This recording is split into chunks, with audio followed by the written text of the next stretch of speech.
Hey Psych2Goers, and welcome back to another video. Thank you so much. Your love and support has enabled us to send your way another wealth of everyday psychology. So let's explore. Have you ever tried to help people who only ended up hurting you in the end? All too often, you try to change the ones you love because you think you see the good in them that they can't see in themselves. We make the mistake of assuming that everyone wants to be better and grow beyond where they are. But trying to help someone who can't even help themselves can feel a lot like taking one step forward and 10 steps back. Some people just don't change, especially if they don't want to. To help you identify them, here are 7 common types of people you can't help.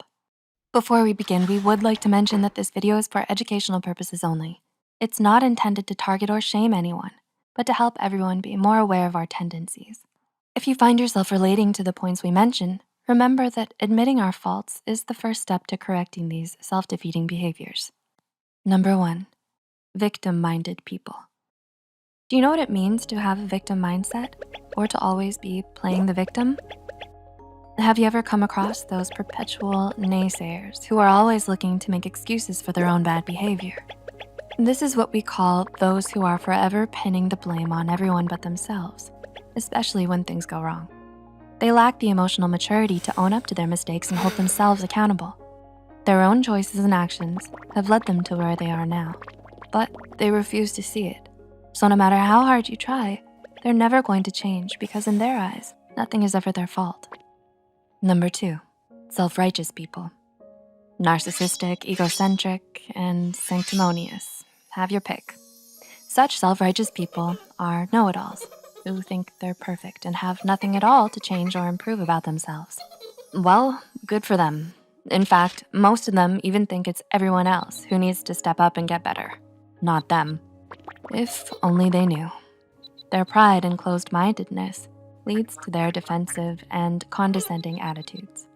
Every time you even try to point out their flaws or their shortcomings, their severe unwillingness to change comes from deep down inside, where they're afraid to confront their own insecurities and see themselves as anything less than perfect. Number 3, deceptive people. Dishonesty and deception, the greatest evil for any relationship, right? Often charming and persuasive, especially when they need something from you. Deceptive people cannot be trusted because they act one way in public and another in private. They're two-faced and manipulative. They tell you lies, cheat you, and even trick you into siding with them. Alas, you end up doing favors for them or giving in to their demands without even realizing it. Oh boy. So next time your gut tells you someone asking for help can't be trusted, it's important to be sure of their intentions before you lend them a hand. Number 4, desperate people. Ruthless, cunning, and opportunistic. Call it what you want. A desperate person moves you to pity them and begs you for help. But beware, don't fall for it. These kinds of people are willing to do anything and everything just to get what they want, even if it means stabbing you in the back.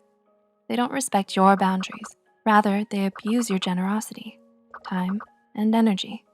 The worst part is they're always asking for favors, but never paying you back, and they have no problem using your good nature against you. So instead of wasting your time trying to help someone like this, staying as far away as you can is probably the way to go. Number 5, disloyal people. Are they quick to get angry at you over the littlest things? Or maybe they pick fights with you over nothing. Some people are just too disloyal for you to help. Though you may think that they're your friends, the truth is you don't want someone disloyal in your life. They'll take other people's sides over yours or talk about you behind your back. They're unwilling to change and be better because they don't really care about you enough to try. They're more likely to lose interest in you and move on to something else rather than own up to their faults and learn from them. Number 6, doubtful people. You might as well try moving a wall because it's that useless trying to help such people. Difficult to understand and accommodate, they're skeptical of everyone and everything good that comes their way. They're distrustful, pessimistic, harsh, and judgmental. And they never go along with any of your positivity, gratitude, or optimism because they'd rather sulk and criticize everything. And the worst part is, it probably won't be long before you start acting the same way too. Because if you get too close to people like this, they could end up getting in your head and filling you with doubt as well. Number 7, quitters. Finally, but perhaps most importantly, if you have someone in your life who's a notorious quitter, you're better off staying away from them than trying to change them. Whether it's a relationship, a career, or a personal goal, they can't commit to anything to save their life. No amount of kindness, generosity, or encouragement will get them to change their ways because they're so stuck in their loser mentality.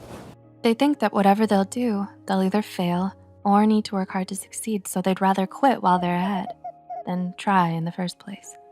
They're flaky, inconsistent, unmotivated, and usually just good at the beginning. It just isn't right giving your all for someone who isn't even willing to put themselves out there. So if they themselves aren't willing to change their ways and be better, then holding on to them will only leave you hurt, frustrated, and emotionally drained. And life is too precious to waste in the wrong company. We hope we were able to give you insight into some of the ways that you might be wasting your time and energy trying to help certain kinds of people. Do any of these describe your experience? Or did any of these points describe you? Leave a comment down below about your encounters with them if you'd like. Please feel free to share any thoughts you have as well. If you found this video helpful, be sure to hit the like button and share it with those out there still battling. Don't forget to subscribe to Psych2Go and hit the notification bell for more new videos. Thanks for watching. We'll see you next time.